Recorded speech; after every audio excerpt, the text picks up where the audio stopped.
What's up, fisher people? Welcome back to the channel, and I hope you enjoy this video about all that I have learned in the world of snap jigging. Now, when I talk about snap jigging, what am I talking about?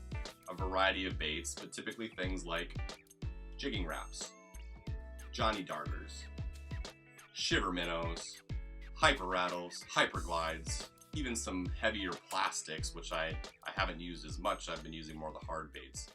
But the reason I wanted to make this video is I've done a lot more with these presentations the last couple of years, and I've really dialed in my setup and my technique in terms of exactly what I'm trying to accomplish.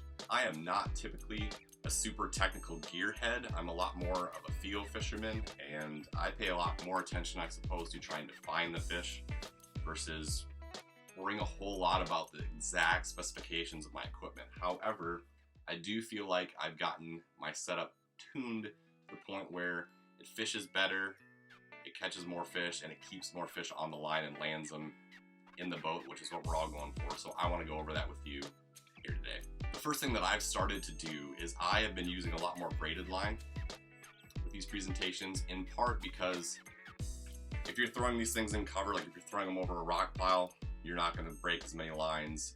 They tend to get snagged a lot when you're snapping these things through gravels and rock, and it's a lot easier to get them out, and these baits are often expensive and I don't like to lose a lot of them. So I started using braid for that reason, and also being a little more abrasion resistant, you know, when you're catching fish that have teeth, pike and walleye and that sort of thing. The important thing to know is whatever line you choose, you got to match the rod with that line to get the desired effect. So you want to make sure that when you snap the rod, you get a good pop out of these baits, and then they can fall and glide back to the bottom. If you're using braided line, it's no stretch, so you're able to do that very well. If you're using mono, it does have a stretch, so in that case you need to use a firmer rod to make sure the rod is getting that snap out of the bait. If you're not getting the bait to move very much, especially if you're casting it a long ways, it's not going to have the desired effect. So what I've gotten with my braided line is I've started using, and the brand doesn't matter, this one happens to be a Fenwick, and hopefully I don't break it on the ceiling, but it is a medium fast action, which means the tip bends a lot. That's the fast part, so it bends quicker in the rod as opposed to more parabolic down through the rod. The reason that fast tip is important is because you get a lot of give at the top of the rod, which when a fish is on, it gives more play because, again, there's no stretch in the line, but now the tip of the rod has some play to it, so when a fish shakes its head, you can keep that fish pinned better. But since it's mostly the tip bending, you still have a lot of strength down in the backbone of the rod to fight a heavy fish and to give you some control. So I think that's the best of both worlds. It seems to be the best combination that I have found when I'm using braided line specifically. I tried a medium light fast and I felt like it was just a little too whippy, but the medium fast is where I really kind of dialed things in. You felt like I had my best results. And because the other thing that you want to make sure, it can get exhausting when you're ripping these things over and over and over again. So you want something that has enough backbone and power to snap that bait easily so you're not exhausted, but again still has some give in the top of the rod, and this seems to be that sweet spot for me. Braided line, medium fast rod. It's also a 7-foot rod, and the length has a lot to do with that as well, because again, the longer the rod is, the more the play is towards the tip, and the backbone is going to have that stability. You could use a 6-foot rod, but I don't feel like it has enough control and power over that, and again, it feels like it's exhausting and it doesn't feel like you can fight a fish as well. I like this, at least a 6'6". My 7-footer medium fast has been perfect for me. And the one other thing I do in my setup typically, you can hook this up directly to the braided line with the snap jigging, with the jigging wrap, whatever the bait is. You definitely want to use a snap down there rather than tying directly in case you want to be changing colors. But I have found sometimes, given the fact that the braided line tends to fold a little bit, especially when you have slack after the rip, so you give it a big rip, you let it fall on slack line so it can do its thing. Sometimes when it's doing that, it winds up tangling the hooks around the line.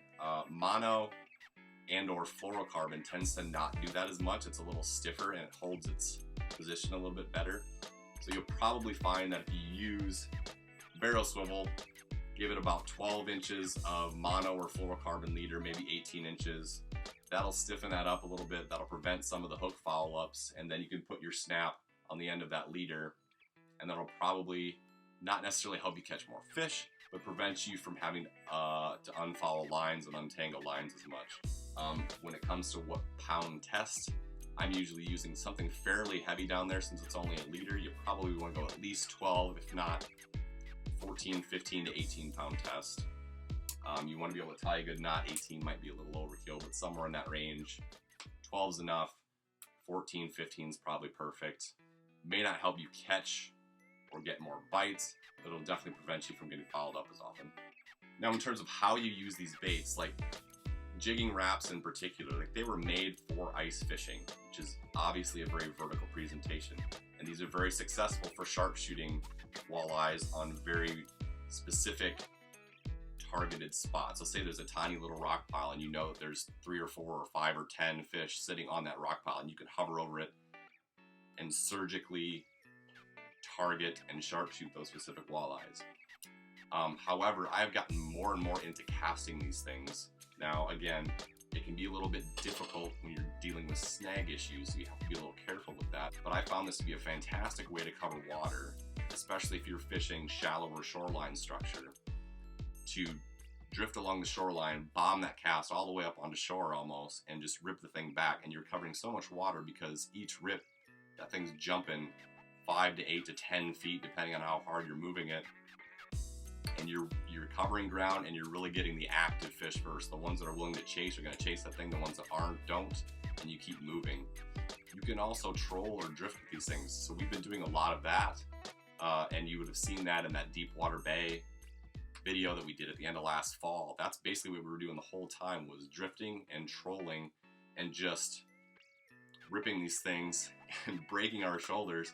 But it was worth it. We caught a lot of fish. We covered ground. So if you're on a spot where normally you would troll bottom bouncers, you can troll with a jigging wrap. I've trolled as fast as 1 to 1.2, 0.6 to 0.8 is probably more comfortable. But you can cover a lot of ground that way, trolling as well as casting. I just think it's a great, fun way to catch fish. Also, I mean, the feeling to, like, every time that you rip, you don't know what's going to be on the other end, and every once in a while something just stops your rod and then gives you a couple of head shakes, and it's just a very interesting, fun way to get a bite. Covers a lot of water. You're chasing after active fish, because the ones that aren't active aren't going to bite that, or maybe you have fish that are a little off, but they just can't resist this bait snapping around in their face, and it just gets something going inside them, and they get after it, and they actually do bite when they wouldn't have otherwise. So it's a great bait to use when fish are either very active or very negative in their mood, to perhaps create a reaction strike from a fish that wouldn't have otherwise bit. So anyway, that's what I've learned and honed in for jigging wraps over the years, for other snap jigging baits. It can apply, like I said, to heavier plastics. If you want to use a paddle tail or a split tail plastic, you know, with probably at least a 1 ounce jig, at least a 3/4, I'd say a 1 ounce jig if you're going to do snap jigging with it. That can work really well too. If you like this video, please remember, like it, subscribe to it, share it, do what you can. I know it seems like this is all a popularity contesting, but I promise you, like, this is what helps get our content in front of people. And without being able to do that, we're not able to take people out fishing that would want to go fishing, or to show people videos that might learn something from it, or to get books in front of people that want to read them. So it means the world to us when you share and like and subscribe and comment on all the content, because that's what keeps us going. That's what keeps our business marketed.